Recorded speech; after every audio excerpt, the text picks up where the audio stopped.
సాక్షి TV ప్రసారాలను నిలిపివేయడం చట్టరీత్యా నేరం.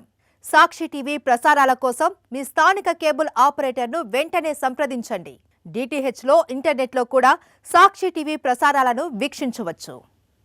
రైట్, ప్రస్తుతం అంతర్వేది బీచ్ నుంచి మా కరెస్పాండెంట్ హరీష్ మనకు లైవ్లో అందుబాటులో ఉన్నారు. అక్కడి వాతావరణాన్ని వివరించే ప్రయత్నం చేస్తారు.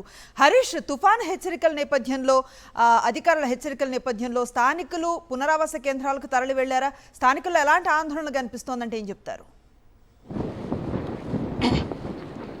అనుశ్రీ, మోంతా తుఫాను ప్రభావం కోనసీమ తీరమంతా కనిపిస్తుంది. కోనసీమలో 7 మండలాల పరిధిలో 34 గ్రామాలు ఉన్నాయి తీర ప్రాంతాల్లో. ఈ 34 గ్రామాల్లో మన ఈ తుఫాను ప్రభావం స్పష్టంగా కనిపిస్తుందని చెప్పొచ్చు. ఇప్పుడు మన అంతర్వేది బీచ్లో ఉన్నాము. సముద్రానికి అతి సమీపంలో గాలి అయితే చాలా విస్తృతంగా వీస్తుంది, చాలా వేగంగా వీస్తుంది. ఈ గొడుగు కూడా ఎగిరిపోయే పరిస్థితి కనిపిస్తుంది. ఇప్పుడు మనం చూస్తున్నాము. కనీసం స్థానికంగా ఇక్కడ అంత ఆందోళన అయితే భారీ స్థాయిలో వ్యక్తమవుతుంది. ఎందుకంటే సముద్రం అతి దగ్గరగా ఉండటం, దీని అలల ప్రభావంతో గతంలో కూడా చుట్టుపక్కల ప్రాంతాలని తీవ్రంగా దెబ్బతిన్నాయి. అదేవిధంగా అంతర్వేదిలో కూడా ఈ వరద నీరు ప్రవేశించే పరిస్థితి కూడా చాలా ఎక్కువగా ఉంటుంది, సముద్రపు నీరు. ఇదే నేపథ్యంలో స్థానికులంతా ఆందోళన వ్యక్తం చేస్తారు. ఎందుకంటే తుఫాన్ అంటే చాలు కోనసీమ తీవ్ర భయాందోళనకు లోనవుతుంది. 1996లో వచ్చిన తుఫాను మొత్తం కోనసీమను తుడిచిపెట్టేసింది. దాదాపు 1000 మంది పైగా చనిపోయారు. 2.5 లక్షల ఇల్లు నేలమట్టమయ్యాయి. కొన్ని గ్రామాలకు పూర్తిగా కనుమరుగైపోయాయి. ఈ నేపథ్యంలో ఈ మోంతా తుఫాను తలుచుకుంటేనే స్థానికులంతా తీవ్ర భయాందోళనకు గురయ్యే పరిస్థితి ఏర్పడింది.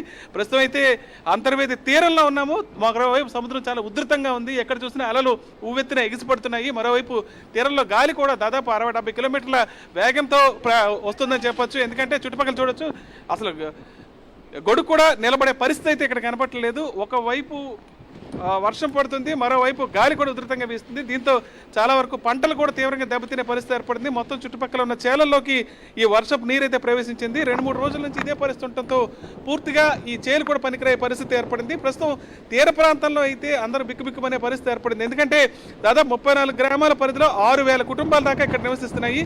ఈ 6000 కుటుంబాలు కూడా ఈ ప్రాంతంలో తుఫాన్ వచ్చిందంటే చాలు సురక్షిత ప్రాంతాలకు తరలి వెళ్లాల్సిన పరిస్థితి. స్థానికంగా జిల్లాలో అయితే 120 పునరావాస కేంద్రాలు అయితే ఏర్పాటు చేశారు. ఇప్పుడిప్పుడే పునరావాస కేంద్రాలకైతే ఈ కుటుంబాలన్నీ చేరుతున్నాయి. ప్రస్తుతానికైతే తీర ప్రాంతంలో ఉన్న వాళ్ళంతా కూడా తీవ్ర భయాందోళనకైతే లోనవుతున్నారు. స్థానికంగా కొంతమంది ఉన్నారు, వాళ్ళని అడిగి తెలుసుకుంది ఇక్కడ పరిస్థితిని. గతంలో కూడా అంతర్వేదిలో తుఫాన్ వచ్చిందంటే పరిస్థితి చాలా దారుణంగా ఉంటుంది. ఇప్పుడు అవును సార్, గతంలో వచ్చిన తుఫాన్ కంటే ఇది కొంచెం చాలా ఉధృతిగా ఉన్నది.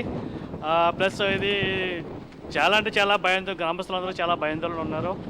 దీని గురించి ప్రభుత్వం తీసుకున్న యంత్రాంగాన్ని ప్రజలందరూ ఉపయోగించుకుని వారు జీవనోపాధిని కొంచెం సెక్యూర్ చేసుకుంటే మంచిదని నా అభిప్రాయం సార్. ఓకే, ఇప్పుడు మీకు తుఫాన్ షెల్టర్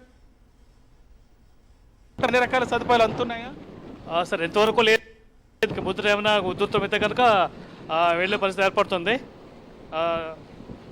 ఏర్పాట్లు అన్నీ బాగానే అనుకుంటున్నాం. మరి ప్రస్తుతానికి నేనైతే చూడలేదు, కానీ ప్రస్తుతానికి కానీ ఏర్పాట్లు అన్నీ బాగున్నాయని అనుకుంటాం. అది వీళ్ళంతా చెప్తున్నది అన్నాచెల్లెలు గట్టు ప్రాంతం, అంటే సముద్రము గోదావరి కలిసే ప్రాంతం. దాంతో తుఫాను ప్రభావం మరింత ఎక్కువగా ఉందని చెప్తున్నారు. మరోవైపు అయితే గాలి విస్తృతంగా వీస్తుంది. దీని ప్రభావం మొత్తం కోనసీమ జిల్లా అంతా దాదాపు ఇలాగే ఉంది. ముఖ్యంగా అమలాపురం కురుస్తుందని చెప్తున్నారు.